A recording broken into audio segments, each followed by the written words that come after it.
effectivement, au Brésil, il se passe quelque chose. Certainement, il y a des gens du port de Dakar qui sont allés au Brésil. Il serait bon qu'on sache quelle est la position sénégalaise, justement, par rapport à une ambition. Mais il faut que nous dem si yoyu. De la même manière que quand tu parles de fiscalité, il faut que nous toquons, plutôt que d'être sur l'émotion, qu'est-ce que cela va amener, nous toquons, nous disons, est-ce qu'on a fait, dès que nous fait pendant 3 jours, 4 jours, télévision, sans pour autant être des émissions à charge ou à décharge, c'est juste des émissions pour clarifier les choses, afin que chaque Sénégalais se sente davantage concerné, pour dire par contre, l'île en termes de retour sur, comment dire, de service public. L'île à investir, l'île en termes de service public. Parce que si tu vas dans les hôpitaux, quand on te dit par exemple que dans les hôpitaux, c'est le ministre de la Santé lui-même qui le dit, Madame Nini, on a fait un constat qu'entre 18h, 19h, 7h du matin, nous sommes décédés. Mais lan moo fa am lan moo fa amul lan moo fa neen lan moo fa newul lan moo tax loolu lu farawoon nekk fa ba nit ñi loolu mais donc c'est passé comme ça émotion et comme lettre à la poste après. Donc les questions que tu poses pour man tey da nga wax loo xamante ne dafa am solo. Tu ne peux pas changer le Sénégal si tu n'as pas changé le Sénégalais. Sur des questions aussi importantes que le plan de relance économique du Sénégal. ay débat yu dul jeex la. Les gens de la primature war nañu ñëw télé. wax ak sénégalais yi ñu leen ci fiscalité ñu toog point par point da nga wax sànq sur le numérique mais c'est boo waree déjà le sénégalais quand tu achètes connexion du dan lay taxé la connexion est taxée au Sénégal ah. dëgg la déjà fay nga foofu mais bu fekkente ne yaa ngi def si tu as des revenus mais si tu as une société qui te fait à peu près 50 millions de chiffre d'affaires par an je suis bien placé parce que c'était le régime CGU de mon entreprise. Mais je paie les retenues à l'équivalent de 5% et sur le chiffre d'affaires. Si je veux yokkal taxe ci kaw loolu mais tu tues ma société. Absolument. Du dëgg donc les gens loolu yëpp a ngi fii mais il faut ñu toog ñu wax ak nit ñi mais communication la. Et nous, au niveau des médias, je trouve qu'on n'embrasse pas suffisamment ces affaires, surtout particulièrement les télévisions, pour nous wax ak nit ñi indil leen l'information nécessaire. Parce que réew du dem sans mu am contribution. Mais da nga wax sànq lu am solo, je l'ai toujours dit, il y a moins de 500 000 contributeurs réels au Sénégal. Absolument. Moins de 500 000 contributeurs réels. Au Sénégal, 18 millions de personnes. Je sens que 70% de notre population a moins de 35 ans. Ça veut dire entre 12 et 13 millions de Sénégalais ont moins de 35 ans. J'ai 63 ans, je suis plus vieux que à peu près 15 à 16 millions de Sénégalais, voire 17 millions de Sénégalais. C'est des retraités. Nous avons pour être des trucs. Mais Sénégal, donc, il faut que nous créions des richesses. Et pour créer des richesses, il faut qu'on aille voir les champions.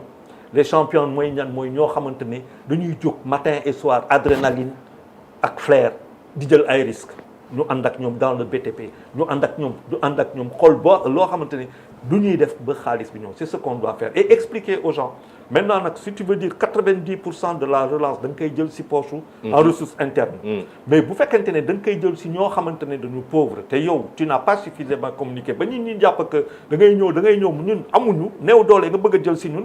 Mais c'est la catastrophe.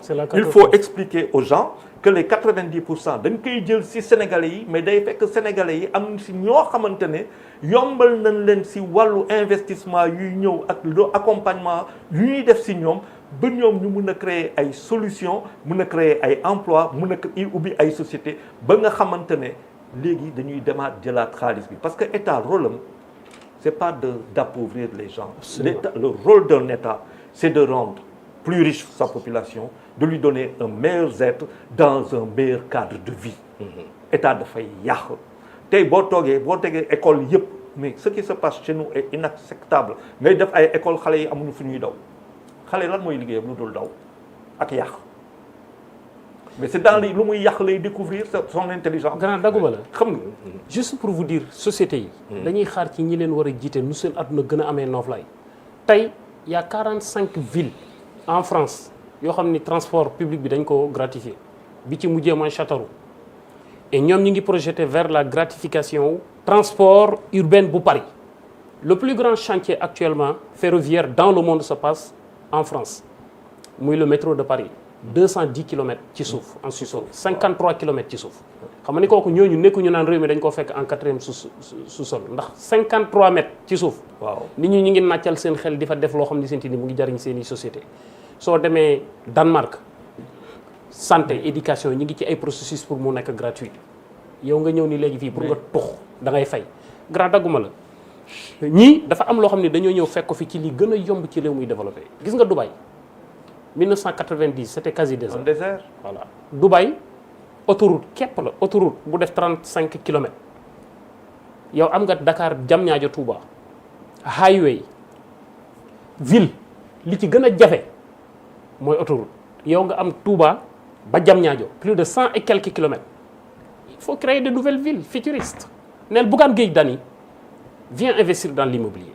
man je suis allé à Dubaï jarbaatu buur bi moo ma invité woon bu jigéen ñu wan may investissement yu fa ay sénégalais def ñu wan ma lu Bougane Gueye def Dany Bougane Dany champion dem ci réew yooyu di investir mu am lu muy def Panama pas dans les paradis fiscaux investissement nga am Mohamed Bonkoumou un milliardaire burkinabé bu bëggoon Sénégal bëgg fi ñëw bëgg fi investir nga am ñi ci prison bi nee leen kaay y a un nouveau projet autoroute baa ngi fii nii bul tudd sax Macky Sall mais au moins créer de nouvelles villes entre Diamniadio Dakar ñu ne waaw ñi bëgg a yëngu ci santé ñëw leen ñi bëgg a yëngu ci éducation ñëw leen ñi bëgg a yëngu ci ay dëkk tabax ci BTP ñëw leen ngeen investir nga ubbi HLM ñëw yeneen compagnie yi ñëw automatiquement nga créer benn chaîne de valeur industrielle boo xam ne sinti ni d'ici 5 ans yi sénégalais yi duñ toog ñëpp dañuy dem liggéey nga dimbali waale waa Touba sax créer leen un tout petit peu non c'est extraordinaire grand non lu man dam la ne man tey en matière de stratégie milliardaire xanaa crime bi doy waar mais du ma la tëj mais am na foo xamante ne dina liggéey. ah oui da ngay liggéey parce que lan moo am solo c'est développer un pays fu ñu toll nii tey. dans le monde fu mu jëm nii tey. wala doo bokk. donc faw nga créer ay riches dañu ne la médaille du gaynde mais gaynde bi il doit faire partie des hommes d'affaires. Absolument. Dans le secteur des affaires. te tey muy ñoom muy Tahirou muy xaaj muy ñoom ñëpp. parce que boo demee ba xool si biir téye nañ leen mais prouver pourquoi ñu téye leen c'est compliqué. Quelles sont les politique motivations? grand. non moi xam nga Cheikh. non grand yow xam nga da ngay subtil quoi. non c'est pas subtil non du subtilité parce que gis nga booy expliquer. booy expliquer. lu ma si amul preuve. du ma ko wax bu ma amee preuve wax ko.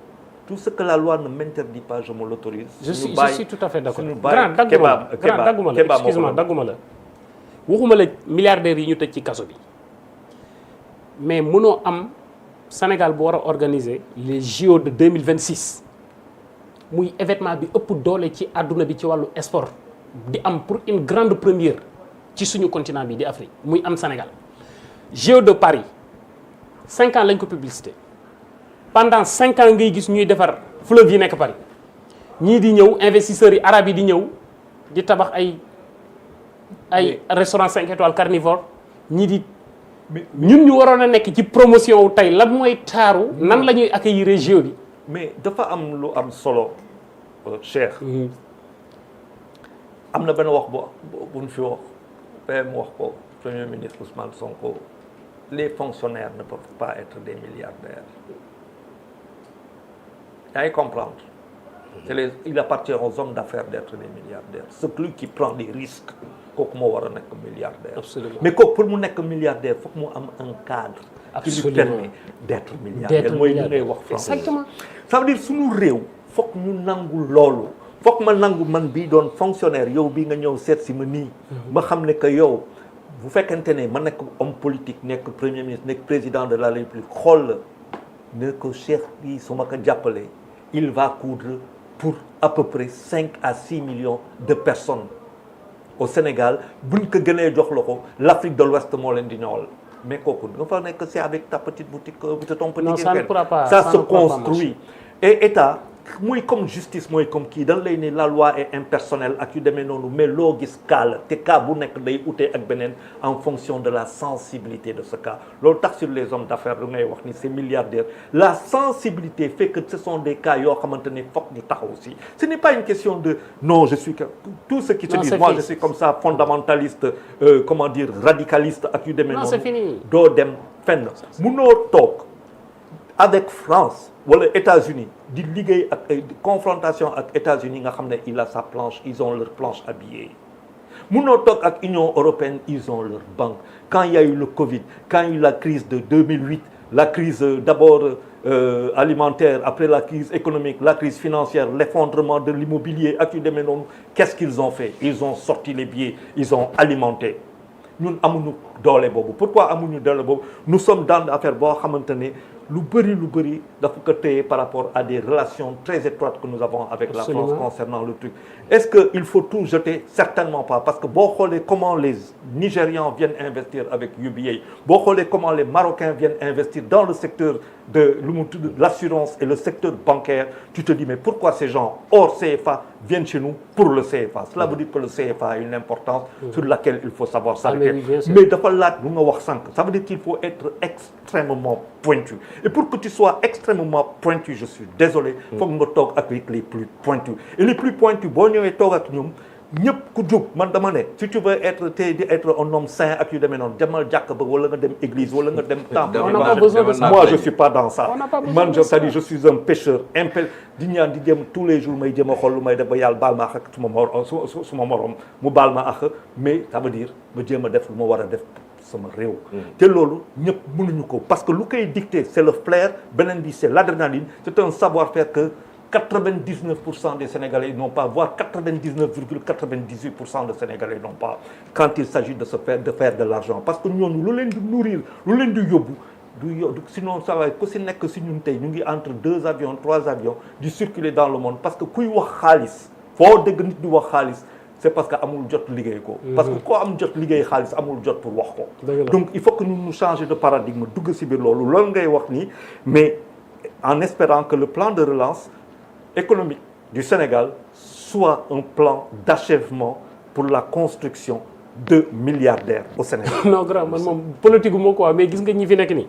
fii ak Milan duñ fi peinture benn territoire loolu baa la ko. alors il nous reste peu de temps. dama leen départager ces 2 dernières questions là Cheikh.